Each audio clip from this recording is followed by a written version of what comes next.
I'm thinking I got 4 solid fragrances here. That's what I'm thinking. You know, there might be a standout. There might be a flop. But I'm thinking right now, 4 solid sets. First impression, keep it tuned in.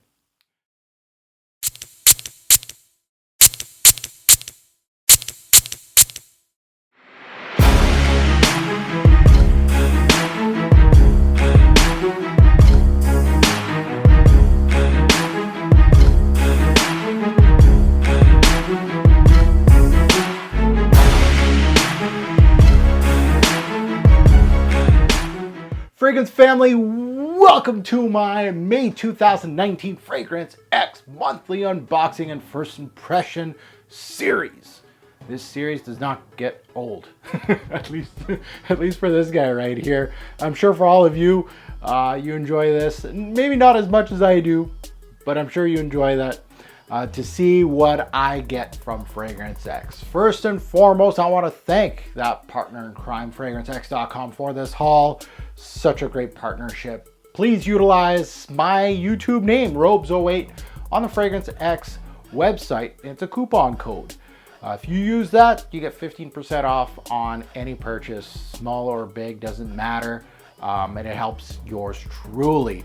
So let's take a look at what I purchased. I got my cards here. As per usual, these videos are just unboxings. I'll spray it on a little piece of paper here and let you know my initial thoughts. To note, blind buy, blind buy, blind buy, blind buy. So I live dangerously most of the time. I know my taste most of the time. So there's, I pick certain fragrances for a reason. I know my taste. You know, you're not gonna see Versace Eros Flame here. You're not going to see the new Chanel Bleu and Sauvage EDP. Forget about it. I know my own taste. I'm not gonna try to disappoint myself. And that's no knock to the people that love those fragrances. It's just for me, I'm picking what I like. Doesn't matter if it's gonna get me views or not. I like views though. I'm not gonna lie. So let's take a look. I'm gonna run them down. I'm not gonna introduce them. I'm just gonna go through the trough here and introduce them when I get them. The one thing I noticed with this haul, designer scents. Since when do designer brands? I know some of them do, but we're getting into the sleeve territory here. Usually that's for fakes. And I was quite surprised when I got 2 of these. This one's a sleeve, and I know it's a new release at the time. And this one, it's not really, it's a sleeve, but it's a half, almost a box within a box. So that was quite interesting to see. The sleeve, sleeves are coming back, I guess. Uh-oh, for the fakes out there, it's good news for them. They love putting sleeves on their fakes. So we'll start with the Givenchy. This one, obviously this is called Givenchy Gentleman. This is the EDP, the Eau de Parfum edition. I don't own any Gentleman from Givenchy. This is a lineup that I've ignored immensely. I don't own, I've never actually smelt any Givenchy Gentleman, including that when they release it. Oh, I'm gonna shoot in the dark here. 1970, it's a 70s baby, 74 or 75. The original Gentleman came out back in the day. I've never smelt that, never really. Givenchy's a brand that's kind of like mid-tier. You know, you don't get too excited about their releases like the Pie series, right? You got the Pie Extreme, Pie Air. They're just ho-hum. You know, the Play series, same thing. Not really big standouts. So it's one of those brands that if you ignore it, you're probably not missing much in the game. Now, I'm just being honest. I do like my Givenchy's. I own quite a bit of the brand. But anyway, this one did get some love on YouTube. Nothing crazy. Kind of like most Givenchy scents. They don't really get hyped. They kind of fly under the radar, but this one, a few people have said they really, really like this one. I've heard really good things. So hell, let's open her up. Let's see what I get, you know. I can't even remember the last Givenchy I purchased. I think it was Pi Extreme. That's how long it's been. Again, I might be wrong, but I'm trying to think of the last Givenchy I purchased. It was a long time ago. So again, I've never really tried this lineup. This is a big bottle, all black. To note, they do have an Eau de Toilette of this version, which is a clear bottle with the gentleman going around. This is the EDP. Just to clarify, sleeve can go on the ground. I don't care about sleeves, but I do not destroy the boxes because I just am who I am. So, what am I expecting? I don't know. I really don't. Oh, this cap has a little bit of weight to it. Plasticky, but it has some weight to it. Very interesting. Yeah, the one thing I'm not gonna lie, I've looked at some reviews. I'm trying to remember whose review I looked at. I think it was Steven's. Shout out to Red Adolescence. And he said it reminded him of Dior. I think so. Iris, obviously. So let's try it out.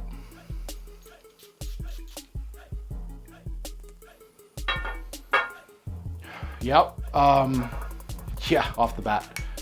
Very much, you can tell that there's some darker tones behind the iris though. I'm thinking sweetness, vanilla, iris powderiness, a little bit of a balsamic darkness. It's not quite leather.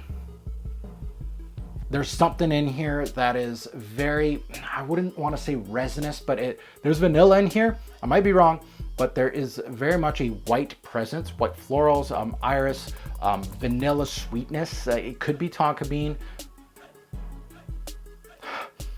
but there is some playfulness on this fragrance.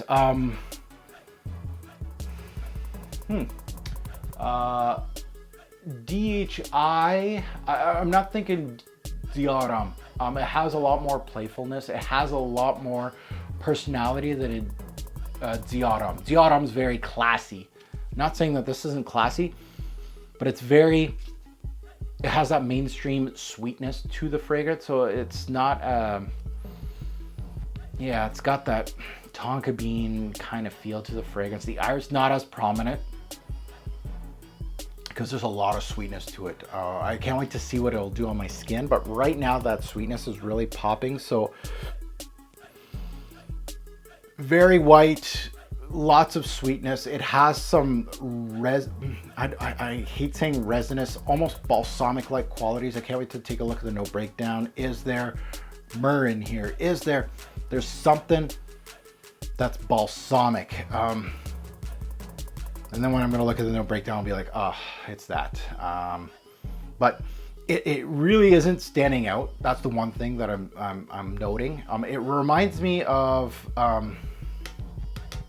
that Valentino Uomo that kind of piggybacks on the DHI DH. It reminds me of that. In that type of vein, that type of quality, not on Dior level, a little lower. Move away the iris a little bit, not as prominent. It's got a lot more sweetness. Okay, I'm dissecting this one way too much for initial impression on a piece of paper, but I guess you guys would appreciate that. Sometimes on a piece of paper, I don't get much. So this one, solid, very much designer-ish. Really feels like a lot of the sweet fragrances that are coming out recently. It reminds me of the Valentino Uomo type of deal. Less Dior. Dior is classier, I feel. Very interesting scent. I like it. Can't wait to try more of it. Next. So now we have the new Terre d'Hermes, and I'm a little scared, I'll be honest, to see what Christine Nagel did with Elena's baby here. This is his baby in the men's aisle for Hermes. It's her first time completing a flanker for Terre d'Hermes, and I'm assuming with the name, the sleeve is, oh, it's got orange inside. Don't care about sleeves. The box hasn't changed much from the original Terre. I don't think it's changed at all. This is EDP. It's called Eau Intense Vetiver. I'm assuming that I'm going to get a lot more vetiver than what the original. Maybe they're throwing out the vetiver a little bit more. I've watched I watched one of my favorite reviewers, Eugene, fellow Canadian. You Smells Good is his channel. These two purchases, I'm not gonna lie, are kind of based on him watching his channel. Not that he influences me on purchasing, but my taste has gone towards more Frédéric Malle, Hermes, and Guerlain. As you could tell, my last haul had an Hermes, the rhubarb one, and of course Frédéric Malle, Geranium pour Monsieur. And I really wanted to get this one. It's not because Eugene made me... I'm a collector. I still got to get the Pure Parfum edition of this stuff, Hermes, which is an Elena one, so I want to get it. Ouvert, fermé. Yeah, I already know the drill of how to open it and close it. Okay. Oh, the cap's different. Instead of black, it's like a dark brown. You guys probably won't see it on camera here. Oh, and it's got orange at the bottom. Look at that, of the brown. Nice. Bottle looks the same. It's got the H here. Probably has the batch code. It was on the sides. Yeah, it's usually on the sides. And okay. Yeah, it looks good. Oh, there's the batch code. Right at the bottom, but it always says the stats on the side. Okay, so bottle presentation looks same. So anyway, I don't know what to expect here. First of all, I'm not throwing the box in the photo. What am I doing? I'll just put it down like this. And ooh, that scared me a little bit. I don't want to break it before I even smell it. I'm not ready. Okay, I'm ready.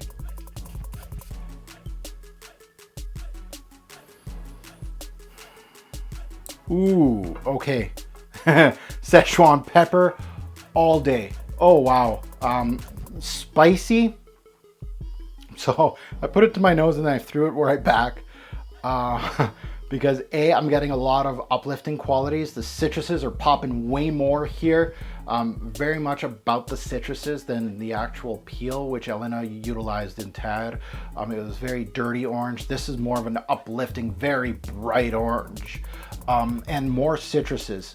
And Szechuan pepper just hits it. It's not very hard to dissect that one. Oh yeah. Wow, the Szechuan pepper is a very good addition to this. Wow. It gives you that kick to your nose. It works so well with the uplifting notes up top. Nagel does very well with citruses. I don't know her resume that well. I know that she worked with Joe Malone quite a bit, which is probably the reason why she's very good with very transparent light notes. And it shows here. And with pamplemousse, the rhubarb one that I smelled from her, it showed that was her strength. And here it's showing that her strength is, again, the citruses, not the same citruses as far as the original Terre d'Hermes. Very orangey in the original. This one has more different. It's very lemony. It's got sparkle from a grapefruit. And that Szechuan pepper is just kicking your ass. It's very nice. There's a peppery kick in here. There's vetiver, but right now off this piece of paper, it's very much in the background. If you really didn't know what you were looking for, you'd probably say citrusy and peppery and woody. I like this. I really like this. Very different from the original. Like, again, I gotta compare my original, but I know Terre d'Hermes and this ain't. This is very interesting. I'm actually really impressed. That's all I gotta say. Very well done. I think this one's gonna work really well in winter and fall. It might steal a little bit from the Terre d'Hermes. I already got Eau Fraiche that's stealing sprays from Terre d'Hermes more in the spring because I love the freshness of that one. And this one, that pepper is a star right now. Wow, nice. Great addition. Nagel. Interesting. Well done. Let's move on to the Guerlain. This one I'm kind of scared. Ambre Éternel, discontinued. It's my first purchase from the Absolu Orient collection. I'm on a Guerlain kick, and this one is discontinued from what I hear, or close to the end of it not being available. So I decided to get this one before I get the oud or the sandalwood one. And again, it was a blind buy. In regards to my taste, this is an ambergris based fragrance. In regards to my taste, I would have went with the oud or the sandalwood based one before this one, but we'll see what we get. And very much different takes on the internet on this one. Some people hate it, some people love it, and a lot of the people that do love it, it's not love at first sniff. We'll see what I get. Yeah. So let's see. Beautiful presentation, and it's okay presentation. Not really in love with this presentation. It's yeah, the string was a little string. It's got the little bee look to it, bee bottle look. Just painted on, and I think this is a sticker. Yeah, it's a sticker. So really, as far as presentation goes, bah, whatever. Not a big fan. So what am I gonna get from this? I don't know.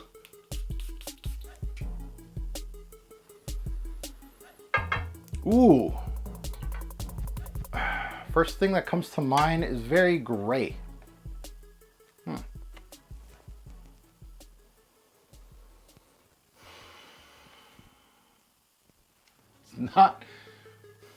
It's not really what I was expecting. I don't know what I was expecting. It's got some spice. Coriander is what I'm getting. Coriander, very chalky, warm. You can tell there's florals in the background of this, and I think that's probably where I'm getting that chalkiness, maybe. Weird. Very gray as I said. Very, there's no personality to it. It's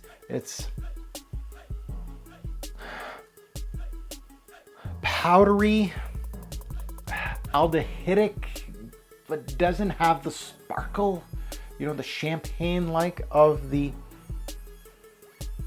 almost talky, like talcum powder almost. Very gray as a color, if that makes any sense. I know that a lot of people are saying this is very animalic. No. Leathery.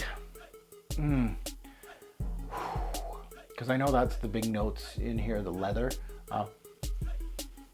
I'd be picturing almost like a white leather coat. It's very white. You can smell the ylang on this one. I don't know. There's not much personality to it on the piece of paper. This is one of those that I guess I'm like a lot of people that purchase this, especially blind bought this, is that I'm really on the fence. I can see where it's going. The personality is not there. I like fragrances with some notes that pop. This is not getting a lot of pop out of it. It's very, very much gray, and it's okay. I'm not gonna say I'm blown away. Again, you guys know my taste, and I don't care how much you cost. I'll tell you how it is.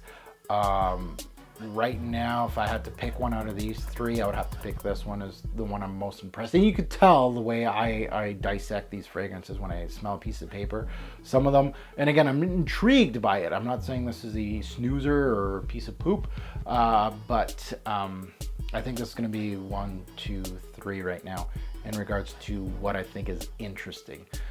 So last but not least, as always, I like to leave the Amouages for last. And let's see what I get. Well, last but not least, Imitation Man. There's no need for a backstory for this. Amouage releases a new fragrance. I blind buy it. It's that simple. That's my story for all of you. And from what I see on YouTube, this bottle is sexy as hell. A lot of them are sexy as hell, so I just got to be careful that this doesn't. Oh yeah, this is nice colorway. I'm giving you some green, pink, blue nuances. Very interesting bottle presentation. Very nice. I love the colorway on this one. What am I gonna get as a scent? Well, I'm trying to remember what this one was supposed to smell like. I think this one was iris based. This one almost smells iris based, to be honest with you guys. But this one, let's see what we get now. Amouage is obviously going more in a different direction in the past several men's releases. So I can't wait to really test this one out. Tons of sprays. Why not? Imitation Man. Let's see what I get.